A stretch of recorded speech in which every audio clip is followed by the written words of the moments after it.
क्या यह ऊर्जा हमारे भाग्य को भी बदल सकती है? क्या आपका भाग्य पहले से लिखा हुआ है? क्या जो होना है वही होगा? या फिर आप अपने भविष्य को बदल सकते हैं? अगर सब कुछ तय है, तो मेहनत क्यों? प्रार्थना क्यों? सकारात्मक सोच क्यों? आज कर्म का रहस्य में हम जानेंगे, क्या सच में वह अदृश्य ऊर्जा हमारे भाग्य को बदल सकती है? भाग एक, भाग्य है क्या? लोग कहते हैं, मेरी किस्मत खराब है, मेरे भाग्य में यही लिखा था। पर क्या सच में कहीं कोई किताब है जिसमें हमारा जीवन पहले से लिखा हुआ है? श्रीमद् भगवद गीता में भगवान श्री कृष्ण कहते हैं, कर्मण्येवाधिकारस्ते मा फलेषु कदाचन, अर्थात तुम्हारा अधिकार कर्म पर है, फल पर नहीं। इसका अर्थ क्या हुआ? फल यानी भाग्य कर्म से बनता है। भाग दो, ऊर्जा और कर्म का संबंध। हर विचार ऊर्जा है, हर शब्द ऊर्जा है, हर कर्म ऊर्जा है।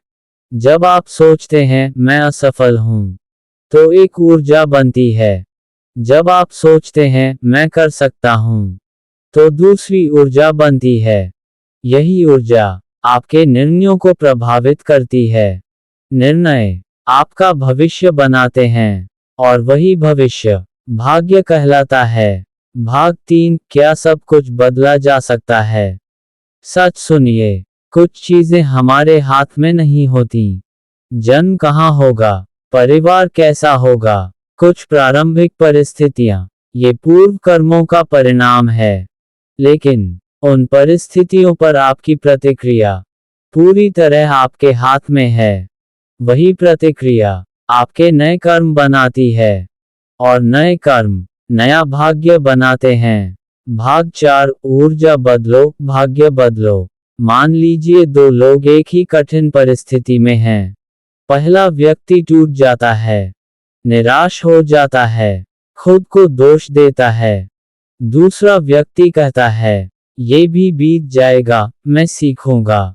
दोनों की परिस्थिति एक जैसी थी, पर ऊर्जा अलग थी। कुछ वर्षों बाद उनका जीवन भी अलग हो जाता है। यही है ऊर्जा से भाग्य बदलने का रहस्य। भाग 5, विज्ञान भी क्या कहता है?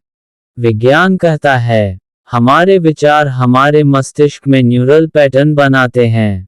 बार बार एक जैसी सोच मस्तिष्क को उसी दिशा में ढाल देती है।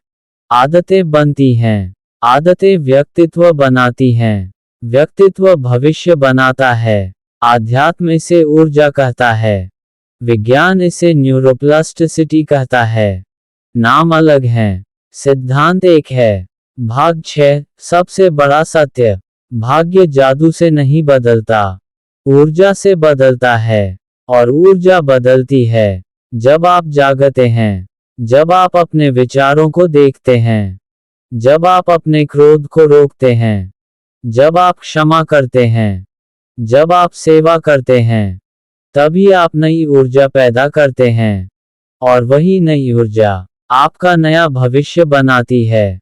रुकिए, अगर आपका भाग्य बदल सकता है, तो सामने वाले का भी बदल सकता है। अगर आपकी ऊर्जा आपका भविष्य बना रही है, तो आपकी नफरत किसी और का भविष्य बिगाड़ सकती है, और आपका प्रेम किसी और का भाग्य संवार सकता है। आज से दूसरों को दोष देना बंद कीजिए, अपनी ऊर्जा संभालिए, क्योंकि आप पत्थर पर लिखी कहानी नहीं हैं। आप चलती हुई चेतना हैं। आप जीवित ऊर्जा हैं, और जीवित ऊर्जा हर क्षण नया भाग्य रच सकती है।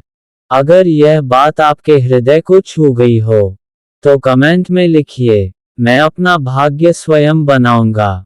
और अगली वीडियो में हम जानेंगे, क्या प्रार्थना और मंत्र सच में भाग्य बदलते हैं। जय श्री कृष्ण। फिर मिलेंगे कर्म का रहस्य में।